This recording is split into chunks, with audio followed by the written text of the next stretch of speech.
मैं हाय क्या अच्छी कही जालिम हूँ मैं जाहिल हूँ मैं है मेरी जिल्लत ही कुछ मेरी शराफत की दलील जिसकी गफलत को मलक रोते हैं वो गाफिल हूँ मैं ও মাকলুকের গোষ্ঠী যে দুই গালিকে তোমরা আমাদের বেইজ্জতির কারণ মনে করছো এই দুইটি গালি আমাদের ইজ্জতের সার্টিফিকেট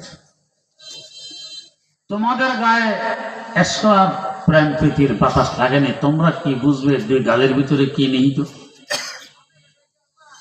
আপনার অন্তরঙ্গ বন্ধু আপনাকে গাজীপুর রেখে বিদেশ চলে গেছে 3 বছর অপেক্ষা করলেন কোনো চিঠিপত্র আসলো না ফোনও আসলো না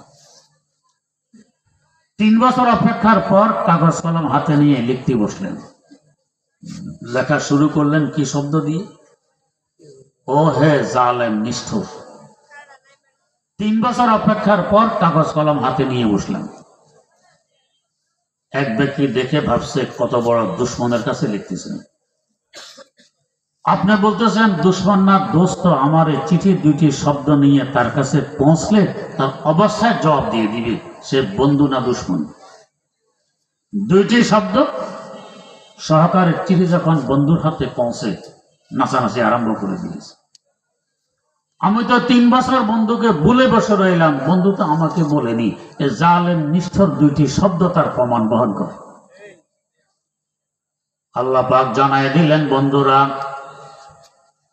তোমাদের সৃষ্টি আমার বন্ধু হিসাবে তোমরা হবে আমার বন্ধু আমি হব তোমাদের বন্ধু দুইটি গালি তার প্রমাণ বহন করে ইন্নাহু কানা যালুমান জাহুলা মানুষ জবাব দেয় सख्तियां करता हूँ दिल पर गैरों से गाफिल हूँ मैं আমার অন্তরে বিচ্ছেদের করার চলতেছে তোমরা কি বুঝবে এর মধ্যে কি সাদার কি মজা হায় क्या अच्छी कही जालिम हूँ मैं जाहिल हूँ मैं যে দুইটি গালিকে তোমরা বেইজ্জতির কারণ মনে করছো আমরা বুঝি দুইটি গালি আমাদের ইজ্জতের সনদ আমার আল্লাহ বুঝিয়ে দিলেন ও মানুষ জাতি তোমরা আমার বন্ধু আমরা তোমাদের বন্ধু দুজনের মধ্যে বন্ধুত্ব সৃষ্টি হলে উভয়জনের চাহিদা হয় কাছাকাছি থাকার বন্ধু তুমি গাজীপুর থাকলে আমাকেও গাজীপুর রাখবে চিটাগাং চলে গেলে আমাকেও চিটাগাং নিয়ে যাবে আল্লাহ পাক সে বন্ধুত্বের দাবি পূরণের লক্ষ্যে আমাদের থাকার ব্যবস্থা করে দিলেন জান্নাতে তাফসীরে রুহুল মাআনিতে উল্লেখ আছে আমাদের জান্নাতের ছাদ এবং আরশে মুআল্লার তলা হলো এক তার মানে আল্লাহ পাক যেন আমাদেরকে তার কুদরতি কদমের নিচে থাকতে দিন কাছাকাছি প্রশ্ন জাগে তাহলে এখন আবার দূরে পাঠিয়ে দিলেন কেন বন্ধু যদি সবসময় বন্ধুর পাশে থাকে কাছে থাকার মজা বোঝে না মিলনের স্বাদ বোঝে না বিচ্ছেদ যন্ত্রণা সহ্য করার পর যখন আবার মিলন ঘটে এখন বুঝে আসে মিলনের স্বাদ কত কাছে থাকার মজা কত আল্লাহ পাক জানাই দিলেন বন্ধুরা সবসময় যদি আমার কুদরতে কদমের নিচে জান্নাতে থাকো কাছে থাকার স্বাদ বুঝবে না আমার দিদারের মজা বুঝবে না যাও পাঠাই দিলাম দুনিয়ার সফরে বিচ্ছেদ যন্ত্রণা সহ্য করে আসো পুনরায় যখন তোমাদের আদি বাসস্থান জান্নাতে পৌঁছবে আমি বন্ধুর দিদার ঘটবে তখন বুঝবে দিদারের মজা কত কাছে থাকার স্বাদ কত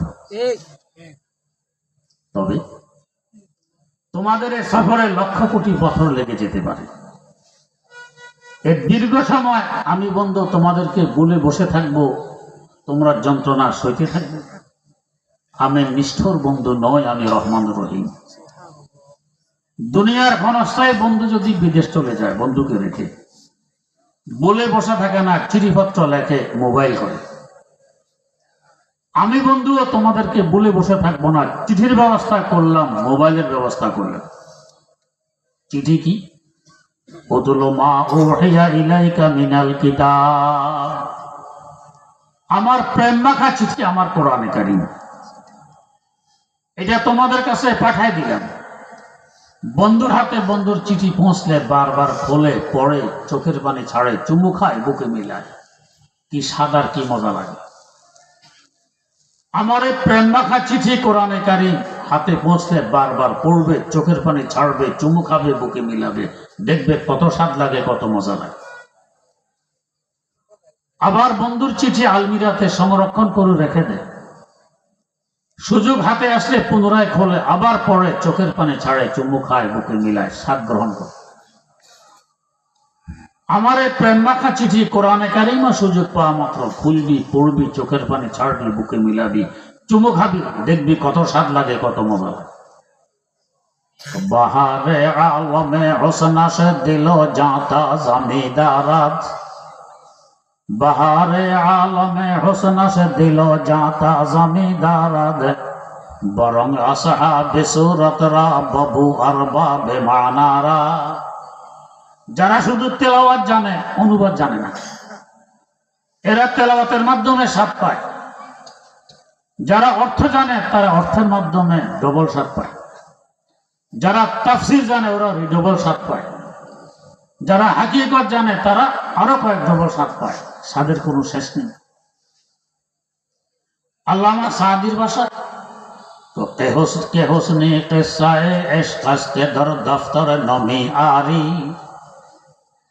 এসব মহব্বতের ঘটনা আর চিঠি যতই পড়বেন, স্বাদ কমে না, আরো বাড়ে। কোরআন যত তেলাওয়াত করবেন, স্বাদ বাড়তে থাকবে, অর্থ বুঝবেন, আরো বাড়বে, তাফসীর বুঝবেন, আরো বাড়বে, হাকিকত পর্যন্ত পৌঁছবেন, আরো বাড়বে। স্বাদ কোনোদিন কমবে না। সারা জিন্দেগি নামাজের মধ্যে সূরা ফাতিহা শুনি আর পড়ি, স্বাদ কমছে? একটা মানুষের কথা বলতে শুনেছেন, হুজুর জীবনে আর কতদিন ফাতিহা পড়বেন? এটা বাদ দেন, আরেকটা পড়েন না। প্রত্যেক রাকাতে ফাতিহা পড়া হয়, কিন্তু বিরক্তি নেই। যতই পড়বে ততই স্বাদ। এটা কোরআনের বৈশিষ্ট্য। তো আল্লাহ রাব্বুল আলামিনের মহব্বতের চিঠি হিসাবে কোরআন আমাদের কাছে এসেছে। বন্ধুর চিঠি যত পড়ে, বন্ধুত্ব তত গভীর হয়, কাছে গোনায়। আমার আল্লাহর পাঠানো চিঠি যত পড়া বেশি হবে, ততই তার বন্ধুত্ব গভীর হবে, কাছে গোনাতে হবে।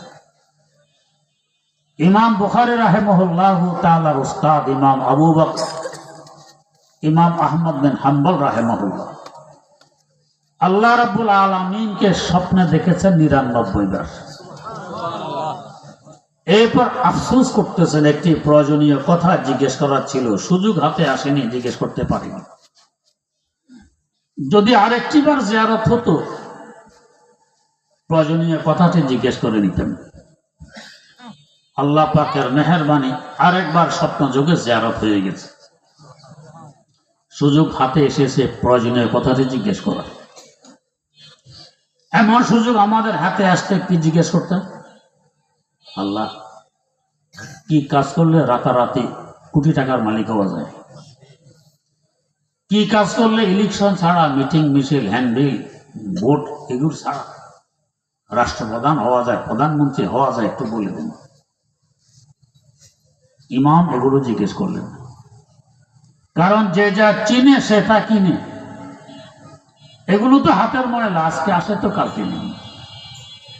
আজ আমি ক্ষমতায়, কাল জেলখানায়, আজ ক্ষমতায়, কাল ফাঁসির কাস্টে, আজ ক্ষমতায়, কাল পলাতক। কি মূল্য এটা? তাই এগুলো জিজ্ঞেস করলেন না, জিজ্ঞেস করলেন কি?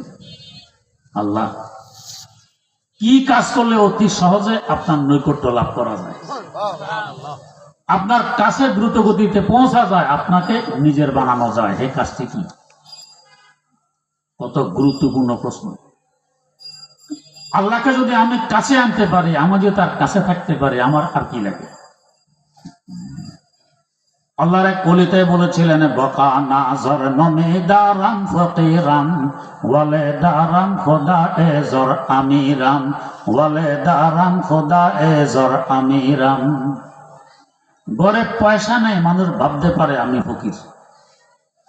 পয়সা না থাকলে কি হবে? পয়সার মালিক আমার ঘরে আছেন। অতএব আমি ফকির নই, আমি আমির। ওয়ালে দারাম খোদা এজর আমিরাম। আল্লাহ যদি আমার সাথে থাকেন, আমার আর কি লাগবে?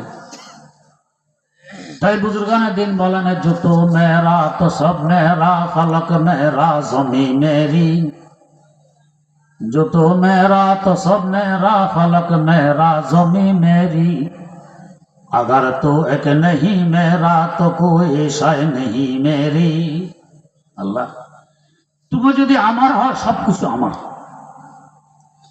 জমিন আমার আকাশ আমার বাতাস আমার চন্দ্র আমার সূর্য আমার গ্রহ আমার নক্ষত্র আমার তুমি যদি আমার না হোক পৃথিবীর বাদশা হলে কি হবে কিছুই তখন আমার নয় কালিয়বী নামক একটি কিতাবে ঘটনা লেখা বাদশাহ হারুন রশিদ আব্বাসী খলিফাদের মধ্যে সবচেয়ে প্রভাবশালী খলিফা যার রাষ্ট্রের আয়তন ছিল 53